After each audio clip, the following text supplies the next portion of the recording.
Welcome to Female Political Strategy. Female first, female forward, politically non-binary. I'm Ro. And I'm Lilith. And I'm Elle. Today's guest is Rosa Page, a nurse researcher with over 30 years of experience and founder of an advocacy group called Black Femicide US, which tracks missing and murdered Black women. Rosa, welcome to the podcast. Could you tell us more about your background and how you got started with Black Femicide US? Oh, thank you for having me. How I got started with my advocacy work is, as you stated, I'm a nurse of over 30 years. During my career, anecdotally, I noticed that a lot of my Black women and girls, when they would come in as patients, a lot of times we do a screening, and a lot of them were either victims of violence or someone close to them was a victim of violence who may have been murdered. And I noticed that it was just commonplace with a lot of my patients. As time went on, this was just something I kept in the back of my head. We can fast forward to 2015. In 2015, the FBI stated that across the board in the United States, a woman was being murdered every 19 hours. Now, taking into consideration, as I said, anecdotally, what I had noticed within the Black community, I thought that number was really off. So I started independently doing my own research and collecting the data. Instantly, I found out that it was cut off by 9 hours within the Black community. A woman or girl was being murdered, in fact, every 10 hours back in 2015. So one question about that. Are Black femicides underreported? Do you think that 19 hours is not including some of the murders that are coming from maybe women from low-income backgrounds who are often, just not going through the police system? It could be that, but when we're talking about murder rates, let me establish this. Each jurisdiction, they don't necessarily have to report their numbers to the FBI. So you're not really getting an accurate account if, say, we're talking about a county or city that wants to keep a good public image. They may not release those numbers. And that has nothing to do with Black or white or whatnot. A lot of times jurisdictions do not report a lot of things, again, because it's an image issue. So we have to take that into account. And then we have to also understand that the United States does not recognize femicide. They would rather discount the murder of a woman or girl as simple homicide or something related to domestic violence. So even when we're talking about communities outside of the Black community, every 19 hours is still not representative of the real account of women being murdered in the United States. Wow. That's gut-wrenching. Yes. So when I started doing the data and the research independently, I noticed that it was off by 9 hours within the Black community. So, again, I just kept pushing on. This was something, I'm doing on my own and in my spare time. Any given moment, I started collecting the data. Fast forward from 2015 to 2020. In October of 2020 is when I noticed every 6 hours a Black woman or girl was being murdered in the Black community. I felt that I could no longer keep this information to myself. Now, I don't have anyone who backs me financially. I don't get any loans or grants or anything to do this. So I was doing this because I definitely care about Black women and girls. So in October of 2020, myself and two women who also were working with me at the time, we started pushing the hashtag of every 6 hours. So that was in October of 2020. So we really started going heavy on social media with every 6 hours. In September of 2021, we had a march in Atlanta, which was the first march of its kind where we were addressing the murders of Black women and girls. Subsequently, after that march, 3 days after the march, the FBI released their numbers, and it indeed coincided what I had known almost a year prior in October, that a Black woman or girl was being murdered every 6 hours. Understand, I was getting a lot of pushback. People were coming at me fast and furious, saying that that was propaganda, that I was definitely not giving the right information. I recorded 1,169 murders for that year of 2020. The FBI actually said it was 1,440. So they actually recorded 271 more murders than what I recorded. But I feel we did damn good, because the FBI, compared to myself and two other women, come on now, we came pretty close. Just a quick question for you. Who was coming for you and who attacked your statements? Okay. A lot of pushback was coming from the Black community. The pushback primarily from Black men, because again, it's an image issue for them. And Black women, I call them handmaidens, but some people call them something a little bit more harsh than what I do.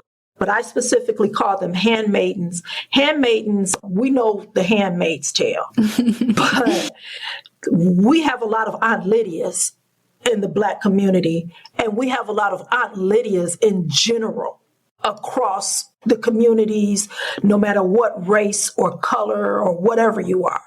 There are women who hold up the patriarchy. I feel that they are the scaffolding that holds patriarchy up. And what they do is they also will say that this is wrong. I'm trying to tear down the image of the Black man. I'm a feminist. I hate Black men. I mean, just all of these things. So, I have to stay strong and steadfast, because I know that this mission is worth it. There are too many women and girls within the Black community who are being harmed and murdered, and I cannot worry about optics. Can you describe your research methods a little bit? Because you said you were only a couple hundred off from the FBI. So how are you collecting data? I collected the good old-fashioned way. I do Google searches. I have a lot of news alerts to different news medias. I get stories from people who will let me know what's going on in their area. I get stories from family members who will say, my loved one, my friend, a coworker was murdered and nobody's talking about it. So, I get it just by doing hours and hours and hours of research. Scouring what's publicly available. Yeah, what's publicly available. Yeah, that's quite remarkable. And that leads credence to the discussion that it's probably underreported, the amount of femicide that's actually happening. Because if you're so close to the FBI numbers and you're only looking at publicly reported accounts, it makes you wonder how many women were murdered that weren't publicly recorded, that wasn't publicized in news media. Yes. That was swept under the rug. And then also you have women that exist in the margins of society that just kind of disappear. Yes. And no one really knows. So yeah, that's really something. You just have to be very, very diligent, very thorough, and you have to be dedicated. And that's something that I am. I'm at a place in my career where I'm no longer a nurse, like on the floor, where I'm, at the bedside. So even when I'm at work, I am able to work while I'm at work with what I'm doing. So when I say that I'm actually doing this work around the clock with every waking hour, that's literally what I mean. What do you hope to happen? I don't know, Elle, did you have a question? No, I was just impressed. I just wanted to add that I collect data for a living, and the fact that this is a passion project of yours and, the good that you're doing for society is that's incredible. So thank you for that, in addition to your day job. Oh, you're welcome. What are you hoping will happen from collecting this data? Like, what is your best case scenario? Do you want to be able to provide this as some kind of public awareness for media? What's your ultimate goal? Not so much as public awareness through the media. I actually want legislation to change. I would like for discussions to be had regarding a lot of the bail reform laws that are in effect. During my research, I have found that a lot of, I won't say an overwhelming majority, but it's very common for a woman or girl to be murdered by someone who's out on bail for harming her previously. Wow. Do you have any statistics on that by any chance? Or even rough estimates? Right now, I'm actually in the midst of doing those numbers from last year to this year. But I don't want to say, I don't even want to throw a number out there, but it's very common. I would say during a month, at least 6 to 10 women are murdered by men who have been out on bail. I do just want to confirm sort of anecdotally that, yeah, what you're describing is a very common scenario. This is actually the reason why a lot of women are afraid to report domestic abusers, because they're like, okay, I report him to the police, he gets out on bail and then could come and kill me kind of thing. So yes, I totally agree. We need to have reforms to the laws on bail so that violent abusers and stalkers and so on can't get out on bail. Yes, because the law enforcement approach is still very, I'm just going to use the word, cavemanish. They will tell women, you can go on my page anytime and you'll see some of the discussions under the threads where women will say, I also tried to get a restraining order against my abuser, and the police refused to give me one. They refused to take a report. In fact, they'll say, oh, well, you're married. You guys need to just work things out. So we're still working within a system that is still antiquated in its approach towards violence against women. To tell a woman that she should be working it out with her abuser, whether she's married to him or not, is dangerous thinking and rhetoric. And yes, that is why so many women just choose to stay silent. They feel helpless, and they feel like they're damned to a situation, and they have to try to stay in it, whether it's for financial reasons, because of the children or whatnot. So when you're getting these messages from law enforcement and judges and different people in authority who could actually affect change, that, you need to work things out, it's dangerous. So yes, that's why we have a lot of women who just refuse to report. What's been your experience with media, if you've had any type of interaction with the media? Because I know this past summer there was some discussion about quote unquote missing white girl syndrome, and that the media has an over focus on certain demographics of women who experience femicide versus Black femicide, and that a lot of times Black women especially, and also other communities, they're not getting the kind of media coverage needed to help solve some of these cases or pressure the police to dedicate resources to investigating their crimes. Have you had any experience with that? The media still does not really report on missing Black women and girls, murdered Black women and girls, the way they would a non-Black woman or girl. My experience with the media is very limited. The media does not really want to talk about this. Now, as of late, I have had some contact with the media. Zerlina Maxwell, I hope that I can't remember her last name, but she is an MSNBC journalist. I did an interview with her. I actually did an interview with the Washington Post. I did an interview with my local news media. But again, we're talking about, that's 3 major outlets, but it's still very limited. Nobody really wants to talk about this issue. When we did the Twitter space in December, you mentioned that you did an interview with a news outlet and that it wasn't aired because they thought that it would get too much blowback. Yes, that was an outlet out of California. And I just wanted to say that we did an interview recently with an Iranian women's rights activist, Shagaya Nourouzi, and she was telling us that she's facing a similar problem.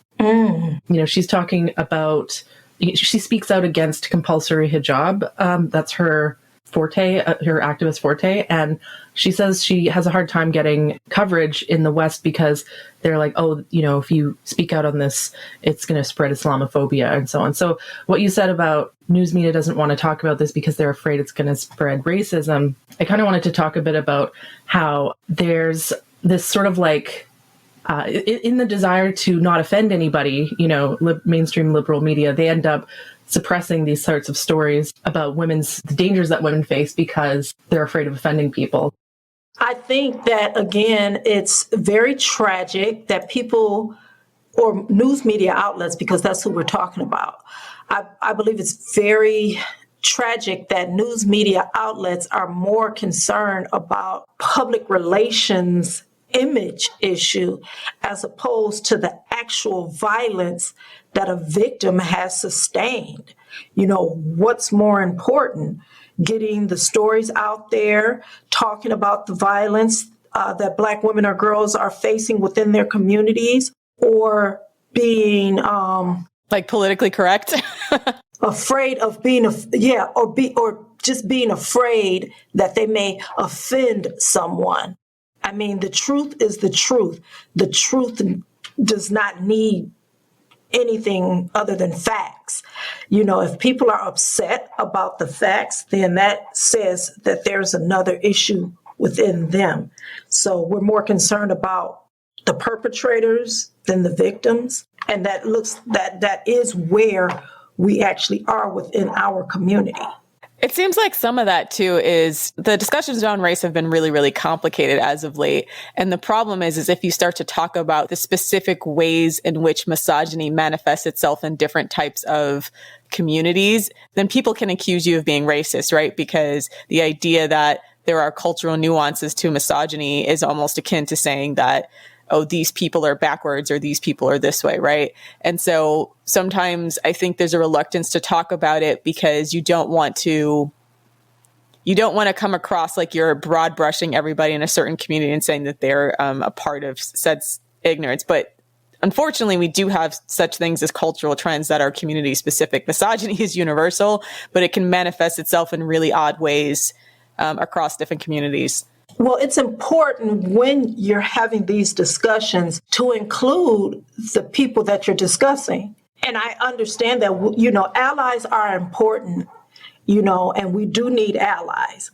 But it would be better to have a Black woman at the discussion so that not only is the Black woman giving and, letting you know what's really going on within the community, but, a lot of times we can say, hey, well, that's kind of culturally insensitive, or what you're saying just seems to be a little, racist. So I do understand why people kind of tiptoe around the subject because they may not know a Black woman that they can talk to talk about the issue, even though they may actually be concerned and want to do something. It's still good to have a voice from the community so that discussion can be had in a genuine way. Yeah, I think that piece is so important. And that's why we've been really adamant of trying to open up our platform to a variety of women and a variety of experiences, because so often, especially from these journalists that come into these communities, they're outsiders, right? They don't allow people to fully express and tell their story in the way that they need to. It often misses a lot of cultural nuance. And that's part of some of our complaints with media as well, is that they have all these really bright ideas and they'll talk about a problem, but they have so little understanding of the people within it that sometimes it comes across very patronizing or ineffective. It's fine to be a facilitator, but so often I feel like it just becomes like we're going to create a narrative regardless of what the people in this community are actually struggling with.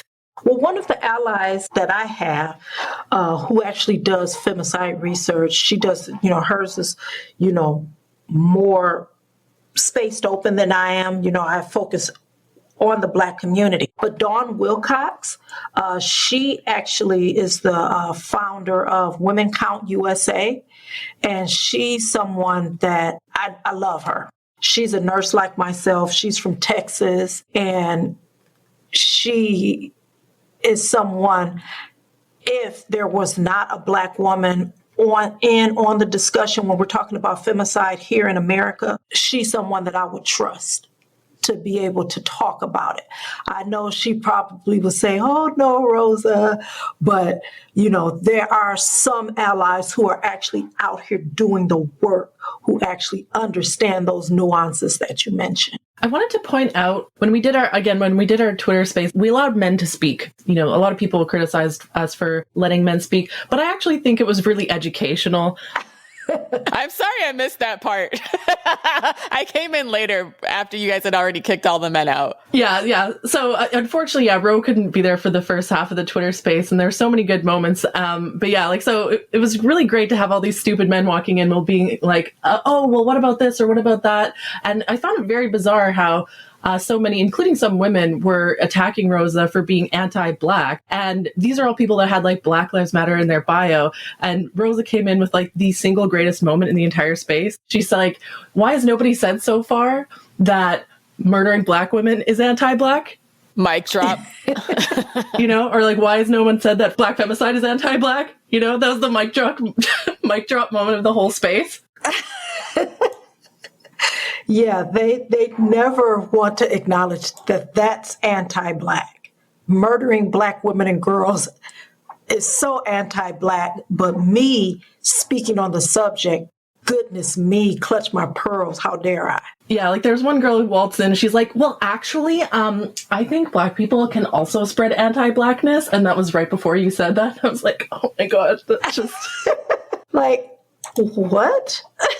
Yeah, and the sad irony is all these people have Black Lives Matter in their bio, and it's they should just say Black male lives matter, right? Because they don't really seem to give a shit about, women don't seem to be included in that. Yes, and that's an issue. That's why I specifically say about handmaidens.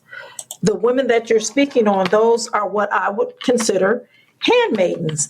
They're so focused on Black men and racism and, blah, blah, blah, white supremacy, that matters more than anything. I am not discounting that systemic racism exists. I understand that. But Black femicide is a real thing as well. And it's happening primarily by those within our own community. To discount that is it just blows my mind. Yeah, I wanted to comment on that. A lot of people that are pushing the BLM movement almost do it in a way to kind of make themselves feel better about it. It doesn't seem to be for their actual genuine concern, because you'd realize the B in BLM is a lot more complex than the single instances that are on the media. So once it gets too complex, that's when people start, flashing out. So I'm not surprised that you dealt with that, sadly. It's all about empty virtue signaling. They don't actually want to create cultural change like what Rosa wants to do. Well, I liked your point about wanting to create cultural change. I'm 100% behind that. I didn't want to say the virtue signaling word. That's what I was avoiding. I mean, call it what it is. This is the meanest female only. Well, it's one of the meanest podcasts because of that, because we say the thing. Yeah, we say the thing. So I guess I kind of wanted to expand upon your experience with Black Lives Matter, if any, and then also get your opinion on some of the proposed solutions. And I know we briefly talked about it in the Twitter space about people trying to go into the abolish the police narrative or shift towards community policing. So to break that down, what was your experience with Black Lives Matter? Have you had any experience with Black Lives Matter? And then what's your opinion on some of the proposed solutions? Well, I have had... I can already tell you're getting yourself warmed up, and I'm bracing myself for it. We're over here salivating, waiting for the answer. I have had some pushback from local Black Lives Matter organizations, specifically with the Louisville, chapter. I don't know what they call themselves. When the issue with Breonna Taylor occurred, I actually was one of the first people to break that story And, everything is timestamped. So I broke that story and it was quiet. I was like, hey, a young woman was killed by the police in her apartment. There seems to be some negligence that went on with this. Here are the facts. Story was quiet.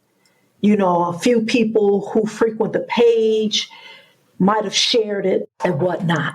So, few months go by and then we hear about, and I try not to mention other people's names, but we have the case with George Floyd and the young man who was killed by the father and son. I can't remember. Ahmaud Arbery, I think was his name. Yeah. Okay, so suddenly those issues were front and center. They were on a continuous news cycle. And then Breonna Taylor's name gets thrown in like parsley. And I'm thinking, we broke the story about Breonna Taylor. We were trying to push this story out there for the longest. And now she's just added as an afterthought. There are other popular social media, social justice warriors, and I will not mention their name. They took the story and actually used some of my reporting on their social media, and it kind of blew up on their social media, although they were stealing my content. And one of the women who work with me, she's a Spitfire. She told the BLM chapter out in Louisville, how they were doing, that they were wrong. They didn't even talk about Breonna Taylor. And they got into such a horrible row that I had to end up blocking them from my page. Honestly, queen for blocking them. Block and delete. Amen. Yes, I am the kind of person, I'm not going to argue with you about the lives of Black women and girls. I'm not going to do it. I will block you and keep moving as though it never happened. But they were so upset. They were sending me messages and they were making comments until I actually had to block them from all of the social media accounts. And that was the chapter out of Louisville. That's so bizarre. Like, you think you're both working towards the same goal, right? I would have thought. You'd think, right? I thought the same thing. We're trying to bring humanity to people, Black women and girls who have been murdered. Breonna Taylor, she had been murdered by law enforcement just as Ahmaud Arbery, George Floyd, and, those who died before them. But when we want to bring up the fact that a Black woman had been murdered, well, you're just trying to, what was it? You're just trying to create division. Yes, create division. I'm trying to create division. I'm being deflective. I mean, just all the words of you want to use where people are just trying to gaslight you. So I was like, you know what? Block. So I remember early on in the early Black Lives Matter days, that was also still a problem. And it was so bad that there was a hashtag called #SayHerName. Do you remember that at all? Yes. Where it was, once again, I think it followed a couple of high profile crimes of Black men being murdered, or Black boys, including, I think, Tamir Rice, as well as Trayvon Martin. And then there were some other Black women who were murdered or died in police custody, as it were, under suspicious circumstances. Yes. Who were not given the same platform, who were not being highlighted by the news media 24/7. And a lot of Black women were starting to feel very, very frustrated. And in addition to that, some of the Black men who were part of this police violence were, let's say, not stellar members of the community. Some, like, I think, there was one guy, can't remember his name off the top of my head, but there was one guy who had written some very anti-Black woman messages on Twitter. Yes, I know exactly who you're talking about. And then there was another gentleman who I think was convicted of statutory rape.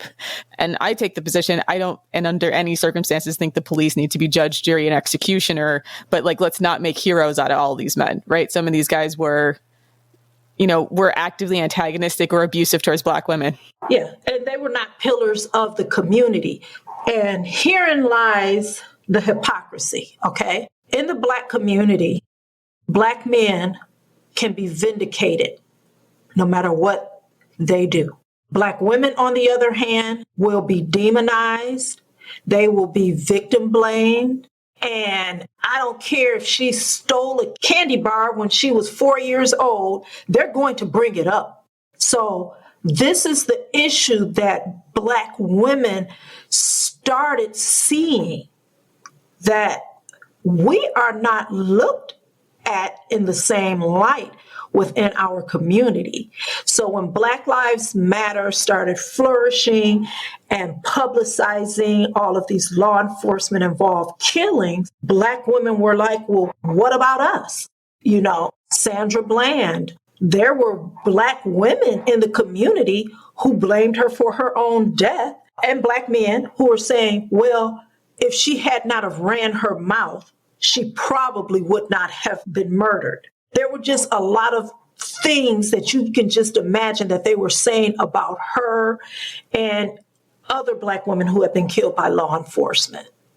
I remember there was a woman, a grandmother in Georgia. She wasn't murdered by the police, but she was roughed up, horrifically thrown to the cement, and just treated in an inhumane way. And it was the same thing. She shouldn't have been running her mouth. So Black women started to see the hypocrisy and the disconnect between who is considered a victim within our communities. Yeah, I do remember Breonna being used as an example. They're saying, well, this is why you don't date thugs, and this is because Black women date thugs, and that's why she deserved apparently to be shot while she was asleep in her home by the police, which is ridiculous. Yes, they still blamed her for her own murder. You touched on earlier that you wanted to see some reforms at the legislative level, like bail reform, which I completely couldn't agree more. Do you think culturally, fathers and the men in our community could be having more of an influence to change the narrative around Black femicide and how we talk about it, address it, and even, try to even solve the problem in the first place? Yes, and actually I am receiving backlash from a certain sector of Black women in the community regarding this issue. Oh, no. I truly believe that it's going to have to take a community effort, not just the women. It's going to take the community as a collective to start addressing this issue. Okay, but there are certain women within the Black community. There's a certain sector, and they don't consider themselves a part of the Black community, because they date out. And I am all for women dating whomever they want. I don't care, as long as you're happy, healthy, and sane. That is my mantra. I do not give dating advice. I don't care who you marry. That's not my issue. I specifically research homicide. Those other issues, who someone should date, I don't concern myself with that, because every woman has the autonomy to be with who she wants. In fact, I feel it's a human right to be with who you want, no matter whether you're a man or a woman. Date who you want, date and do what makes you happy. But there's a small sector within the Black community, again, of women who feel that I should not say Black men need to be a part of this. Black men are a part of the community. Most Black women are going to stay within their community. They're going to date and marry within their community, and they're just going to be a part of the Black community. That's reality, and that's reality for every race of woman. Most women will date within their racial lines, their religious lines. That's just a fact of life. So knowing that, why would somebody be against me saying, as a collective, the community needs to come together to address this issue. I think to address what you're saying, and this is just Elle speaking, I'm not speaking for or behalf of the community. I'm not African American, but I'm Black. What I think happens is when you bring up a problem, where like the BLM narrative, you bring up the problem, you have an other to blame, right? Like as the Black community could say, they, the white police officers or racist police officers, the racist justice system that's white outside of us is the problem.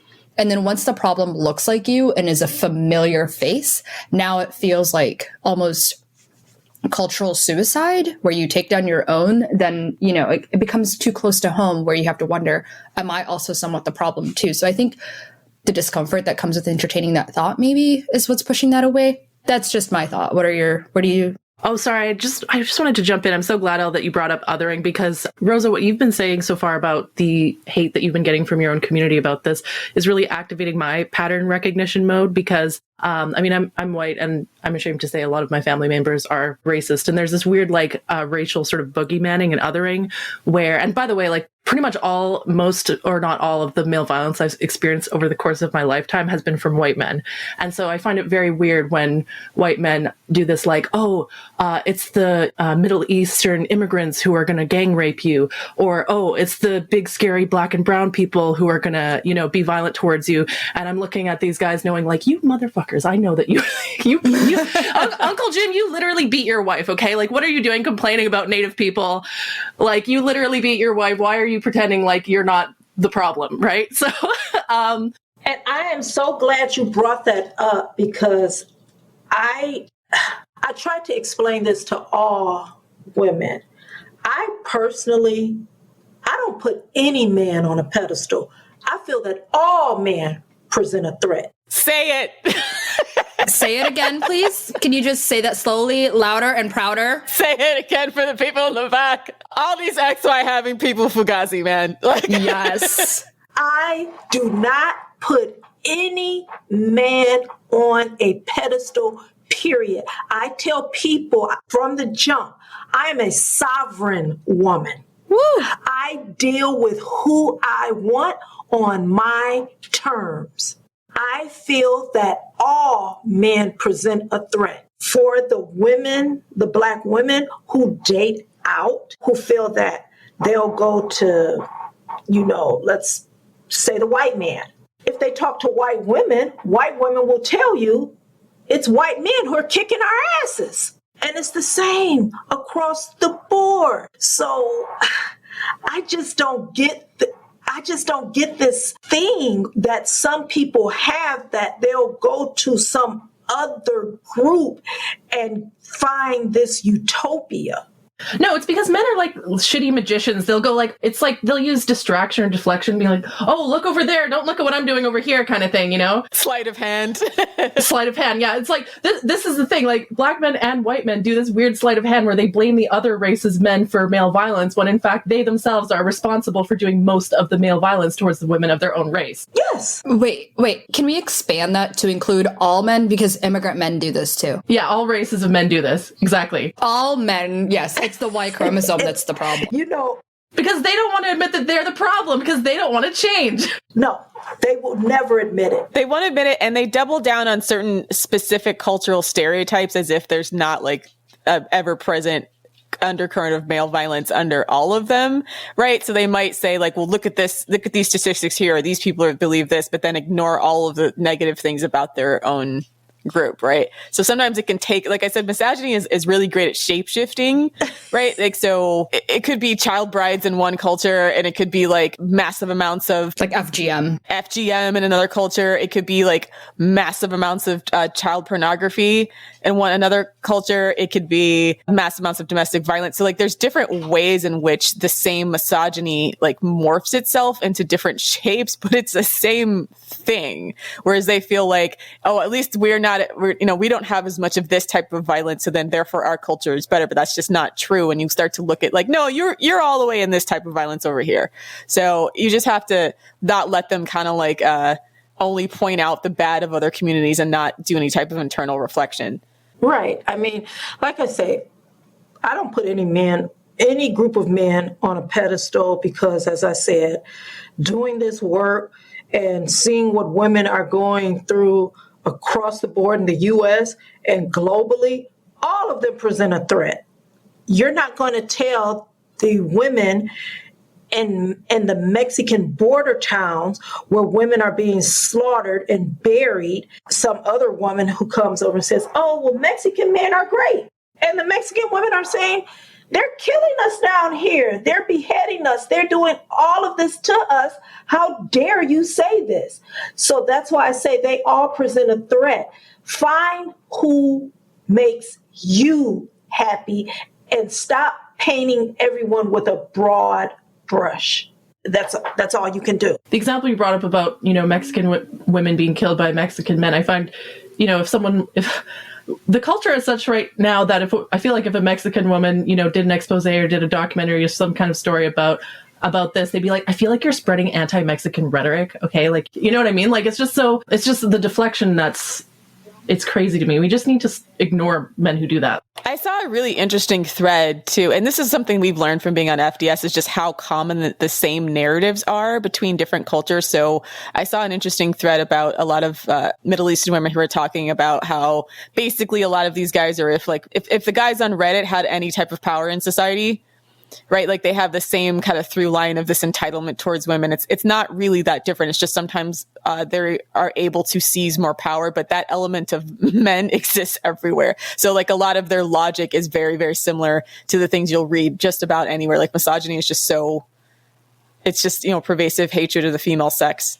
Yeah, I wanted to talk about the manosphere some more because, Rosa, in the space you brought up how the Black manosphere is contributing to the specific devaluation of Black women. And we just did an interview recently with Lundy Bancroft, and we talked about how he talks about how abuse of women is pretty much entirely culturally trained. Men are raised to believe that they're entitled to certain emotional caretaking and so on, sexual services from women and so on.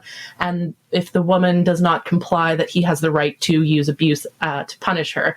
And we were talking about this and how the manosphere is basically a recruiting ground and a training ground for abusers. I consider the manosphere to be a really big part of how men are being socialized to devalue and mistreat women. So I wanted to talk about the Black manosphere and your thoughts on that. Yes, the Black manosphere. I'm so glad you brought that up because yesterday, Elle.com published an article about the Black manosphere. The writer of the article, she went ahead and talked about how she said after an ill-fated Zoom date, she wandered down an online rabbit hole into the hypermasculine space for red-pilled Black men. If anyone wants to read that article again, it's called My Brush with the Black Manosphere. It's on Elle.com. And it goes on to talk about how Black men have gone back to this 1950s idea of how women should be. They feel that Black women are responsible for all the wrongs that Black men are going through in society, right now. They feel that Black women present more of a threat to them than supremacy. And the article does a wonderful, wonderful job of outlining just how dangerous and how vitriolic the rhetoric is with the Black manosphere.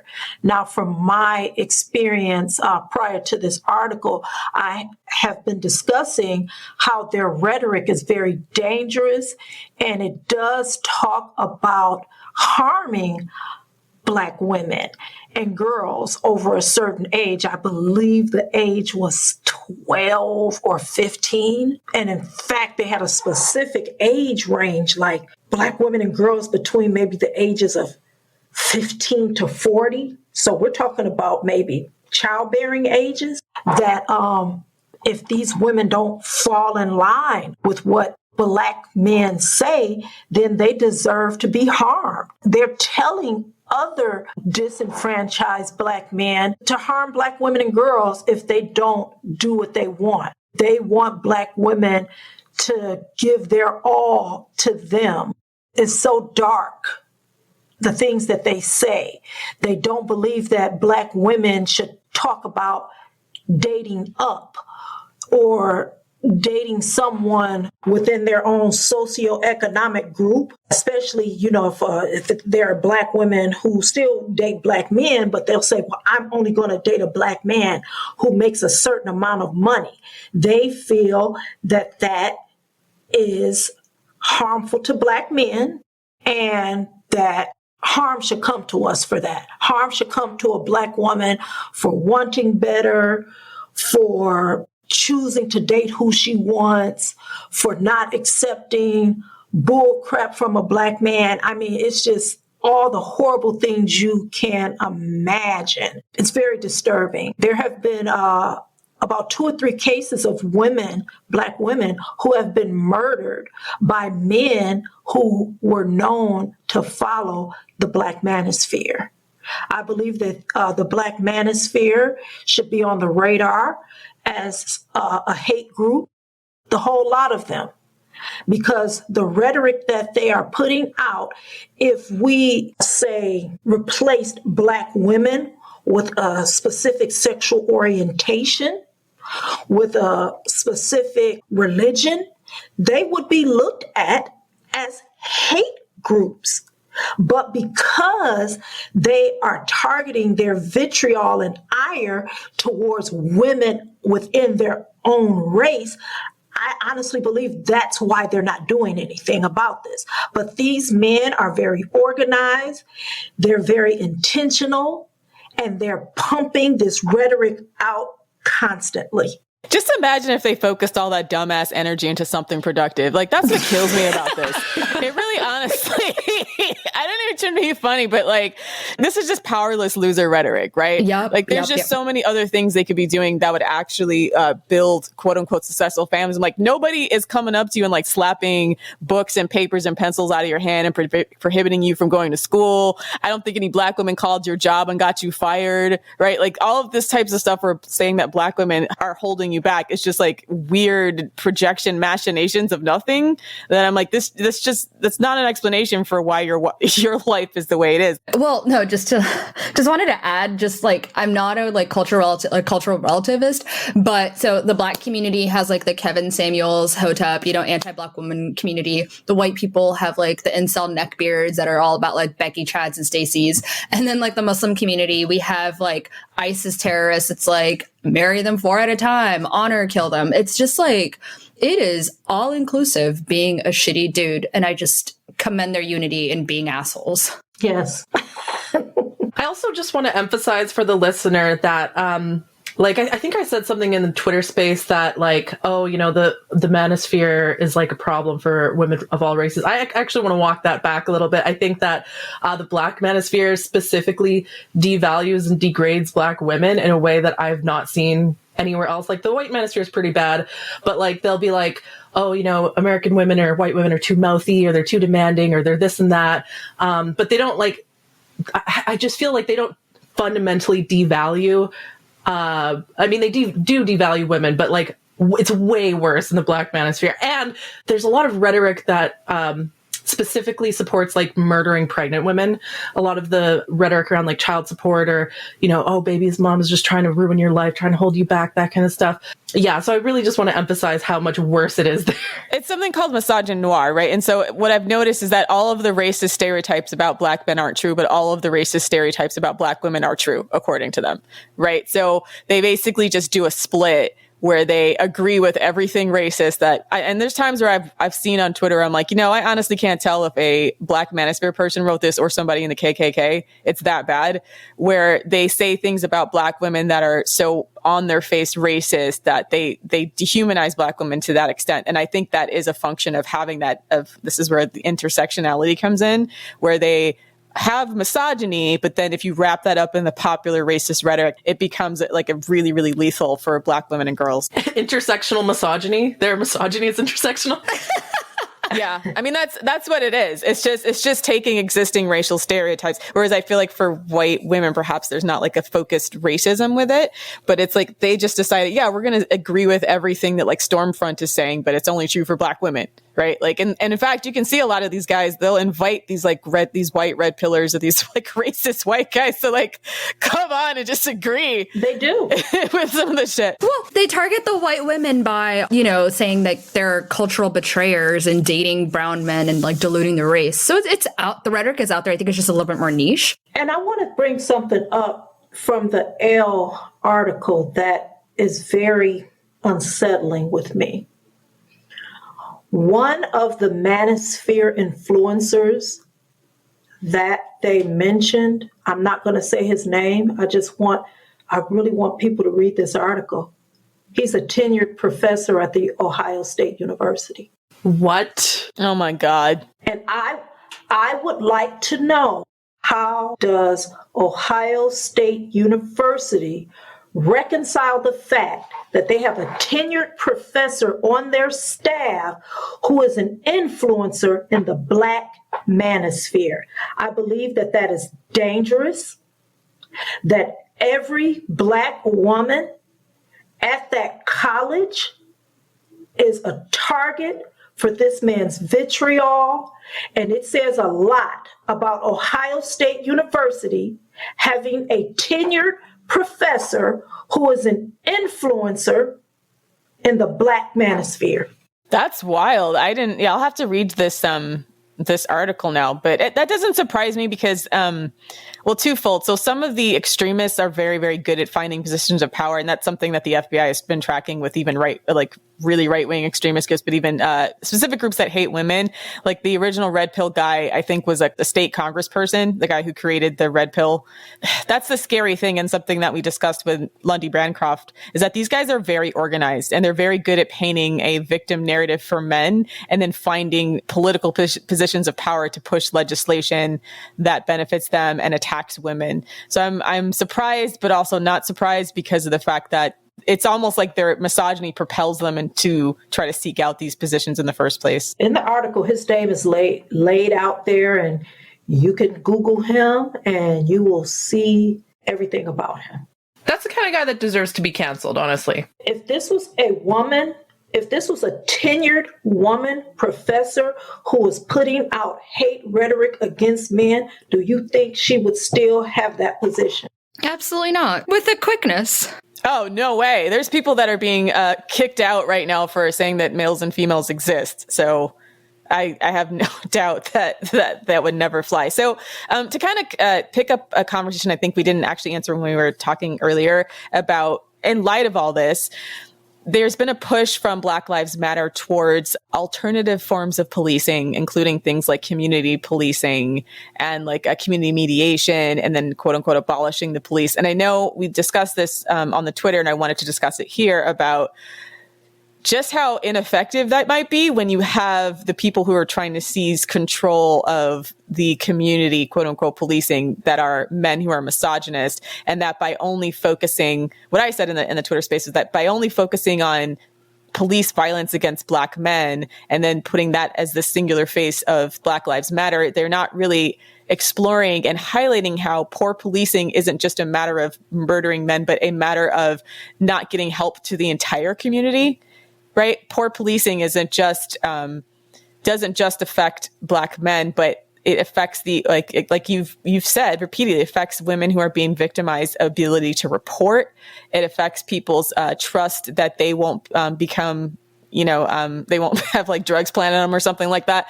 They won't end up being targeted by the police for even making a report, much less the police not following up with it. So some of the discussion we had about some of the discussions going on right now with Black Lives Matter and them trying to find, alternative ways of policing. I'll say I'm personally very concerned that they're going to come up with something that's worse, because now you're going to have a bunch of essentially hoteps or people who are even less qualified than the police are doing some kind of mediation or arbitration, which, as we know, in other places where we've seen them try to outsource some of the media and arbitration outside of the police, has a lot of times come at the detriment of women, right? Them taking domestic violence even less seriously. Well, my first thing is this. What has stopped them from policing their community ahead of all of this? Nothing. Yeah. I don't know. Ooh, asking all them questions. Yeah, they could have been doing that this whole time. That's what I'm saying. If you didn't feel an obligation or duty to community police before these type of protests and things happen, then to me, you didn't feel any obligation to your community anyway. So you're going to tell me that we are to depend on people who weren't doing anything in the community beforehand? I just don't think that that's going to happen. When we talk about community policing, there's this theory because community policing and the defunding of the police has been a theory for decades, and still nothing has came about. I'm 53. We were talking about community policing back in the 80s in college. And I'm sure even back in the 70s and 60s, they were talking about community policing. There has not really been any effective community policing. It still remains a theory. No one has an actual laid out concrete plan. So this is a fool's errand that people are trying to get others to follow. Then we talk about, when they talk about community policing, one of the first line of defense that they want to use are social workers. Social workers are primarily made up of who? Women. So once again, you're putting women on the front lines to be harmed. There was a social worker in California a couple weeks ago who was stabbed to death on the job. And other social workers came onto the post telling me that they are given exit strategies when they're going into the community, like to remove children from households or to make investigations. They're giving exit strategies, like back in when you go into a driveway, don't go in forward, back in so that you can make a quick getaway. I mean, foolish things like this is what social workers who are out there in the community, this is what they're being told. So if we're talking about community policing, social workers who are women are going to be on the front lines of disaster, and they're going to be some of the first victims. I do not agree with community policing.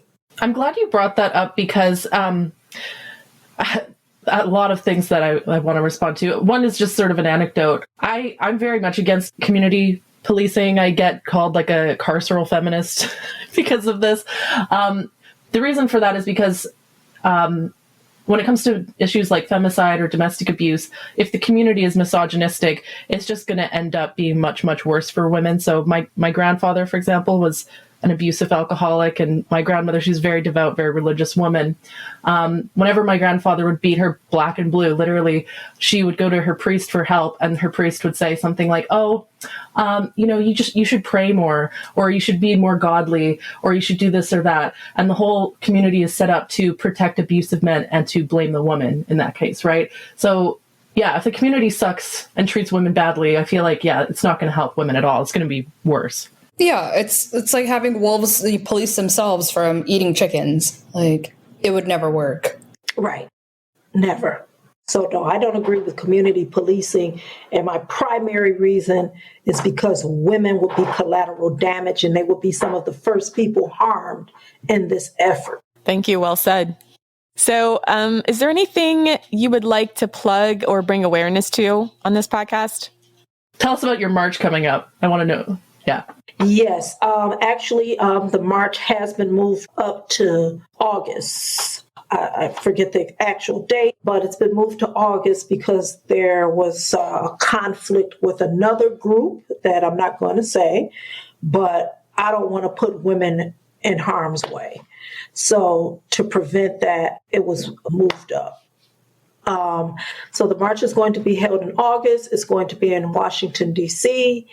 And I hope to see people there. And if you can't come, please support us by talking to your local legislators, emailing them if you don't feel comfortable actually meeting with them. Have the conversation about femicide, Black femicide specifically, but femicide as a whole is something that the United States needs to reckon with and needs to recognize as an actual crime, an actual hate crime specific to women and girls. Thank you, Rosa. Oh, you're welcome. Thanks so much. We'll drop Rosa's social media information in the show notes. You can also follow us on Twitter at Female Political and also support our Patreon, patreon.com/Female Political Strategy. Thanks for listening, Team Female. Next week.